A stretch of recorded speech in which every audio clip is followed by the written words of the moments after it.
రక్షాబంధన్ అనేది కేవలం అన్నా చెల్లెల బంధం కాదని, ఆత్మకు పరమాత్మతో ఉండే పవిత్ర బంధమని బ్రహ్మకుమారి ఈశ్వరీయ విశ్వవిద్యాలయం నాందేవాడ కేంద్రం నిర్వాహకురాలు సునీతా బహెంజీ అన్నారు. గురువారం బ్రహ్మకుమారిల ఆధ్వర్యంలో జరిగిన వేడుకల్లో పీసీసీ అధ్యక్షుడు బొమ్మ మహేష్ కుమార్ గౌడ్, డీసీసీ అధ్యక్షుడు Nagesh Reddy, NUDA chairman Keshavenu, municipal commissioner Dilip Kumar కు ఆమె రాఖీలు కట్టారు. నేడు రాఖీ పౌర్ణమి సందర్భంగా నిజామాబాద్ నగరంలోని మార్కెట్లో గల రాఖీల షాపులలో, స్వీట్ల దుకాణాలలో సందడి నెలకొంది. నందిపేట్ మండలంలోని డొంకేశ్వర్ గ్రామంలో మహాగణపతి విగ్రహ ప్రతిష్టాపన కార్యక్రమంలో కేదారానంద స్వామి పాల్గొని ప్రత్యేక పూజలు చేశారు.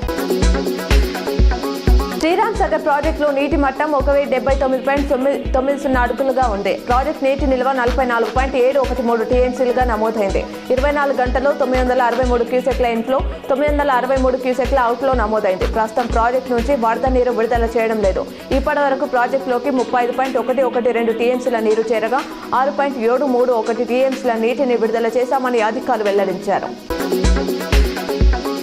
బీడీ కార్మికుల సమస్యలను పరిష్కరించాలని డిమాండ్ చేస్తూ ఈ నెల 30న సిద్దిపేట జిల్లా కేంద్రంలో నిర్వహించనున్న బీడీ రాష్ట్ర మహాసభలను జయప్రదం చేయాలని సిఐటియు జిల్లా అధ్యక్షుడు జయశంకర్ గౌడ్ పిలుపునిచ్చారు. నగరంలోని సిఐటియు కార్యాలయంలో నిర్వహించిన సమావేశంలో ఆయన మాట్లాడారు. బీడీ పరిశ్రమలో పనిచేస్తున్న మహిళా కార్మికులకు భద్రత లేకుండా పోయిందని ఆయన ఆవేదన వ్యక్తం చేశారు.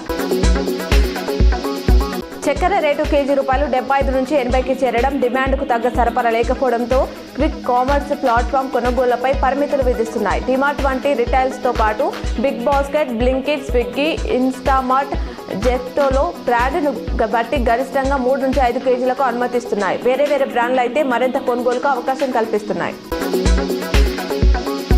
ప్రధాని మోదీ రేపటి నుంచి 4 రోజుల పాటు విదేశాల్లో పర్యటించనున్నారు.